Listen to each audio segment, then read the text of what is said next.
Bueno, hoy nos metemos de lleno con un texto bíblico que, aunque es muy corto, tiene una carga histórica y una polémica enormes. Hablamos de Levítico 18:22. Exacto. Y la fuente que tenemos es precisamente un análisis sobre su historia y, bueno, todas las controversias que lo han rodeado siempre. Eso es. El versículo, para que todos lo tengamos en mente, dice algo así como: no te acostarás con un hombre como con una mujer. Es una abominación. Lo leemos según la versión católica más común. Sí. Y claro, este pasaje ha estado en el centro de debates, religiosos, legales, sociales, sobre todo últimamente, ¿no?, en relación con la homosexualidad.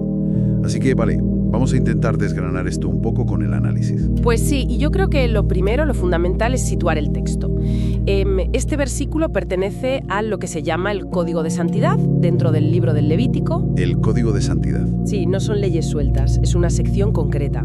Y su objetivo era, digamos, mantener la pureza ritual y la identidad propia del pueblo de Israel en aquel momento. Ajá. Y entender ese contexto original es vital, porque es que no tiene nada que ver con el nuestro. ¿Y cómo era ese contexto? ¿Qué había alrededor de Israel?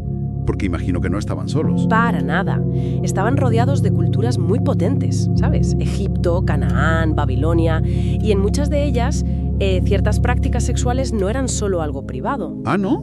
No. Formaban parte de sus rituales religiosos paganos, a veces ligados a la idolatría o a la prostitución que ellos consideraban sagrada. Vaya. Incluso, en casos más extremos, a sacrificios humanos.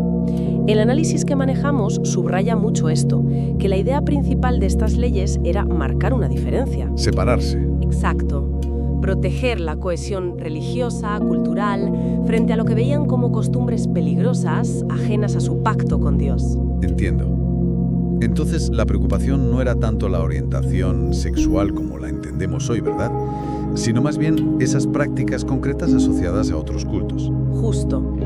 La sexualidad en este marco del Código de Santidad se veía sobre todo como un tema de pureza ritual, de orden comunitario. Vale. No se centraba en la identidad personal o la afectividad como lo hacemos ahora.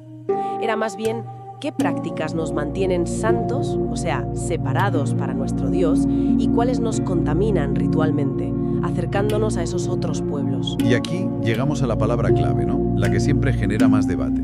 Abominación. El análisis profundiza en esto. Precisamente. Y esa palabra, toevá, en hebreo, es crucial entenderla bien. El análisis insiste mucho en que no es exactamente lo mismo que nuestro concepto de pecado moral individual. ¿Ah, sí? ¿Qué matiz tiene? En su contexto original, toevá se refiere a algo que es ritualmente inapropiado, ceremonialmente incorrecto, digamos. Algo que rompía el orden del culto que tenían establecido para esa comunidad concreta. Y lo más curioso, según la fuente, es que esa misma palabra, toevá, se usa para otras cosas que hoy nos chocan bastante más, ¿no? Ahí está. Ese es uno de los puntos más interesantes que saca el análisis. Es que el término toevá se aplica en el mismo Levítico a cosas como comer mariscos, por ejemplo. ¡Ostras! O a vestir ropa hecha con tejidos mezclados, como lino y lana. Que hoy en día nadie considera una abominación en ese sentido tan fuerte. Exacto. Y eso, claro, plantea una pregunta que el análisis deja sobre la mesa. Si todo eso era tovai, ¿por qué históricamente se ha aplicado este versículo sobre las relaciones homosexuales con tantísima fuerza y de forma tan selectiva? Mientras que las otras prohibiciones parecidas se ignoran bastante en la práctica religiosa actual. Justo. Eso lleva a cuestionar la coherencia de esa aplicación selectiva. Y eso nos conecta con el uso histórico que se le ha dado. El análisis menciona cómo las instituciones religiosas lo han usado para condenar a la homosexualidad. Así ha sido, sí. Y eso ha tenido consecuencias muy reales, claro.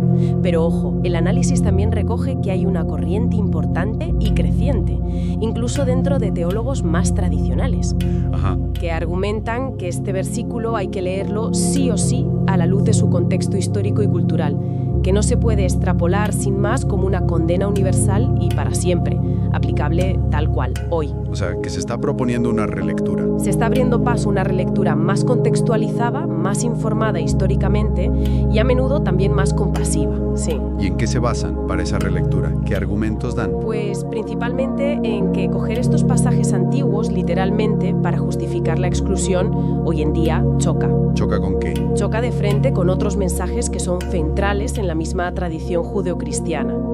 El énfasis en el amor, la misericordia, la acogida.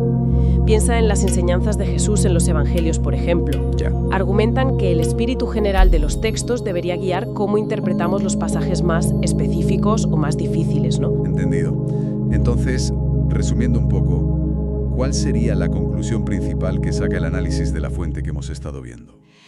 Pues la idea central es que Levítico 18:22 debe entenderse sobre todo como una norma ritual.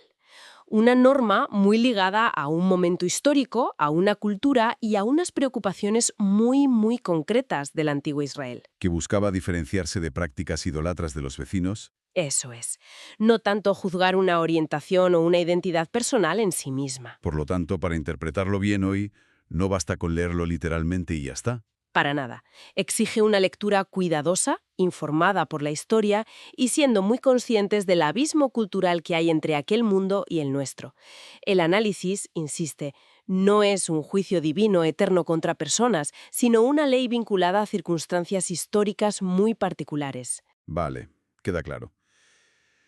Y bueno, para terminar, y dejarlo luego para pensar, si aplicamos esta misma forma de mirar, esta lente histórica y contextual, a este pasaje de Levítico, Ajá.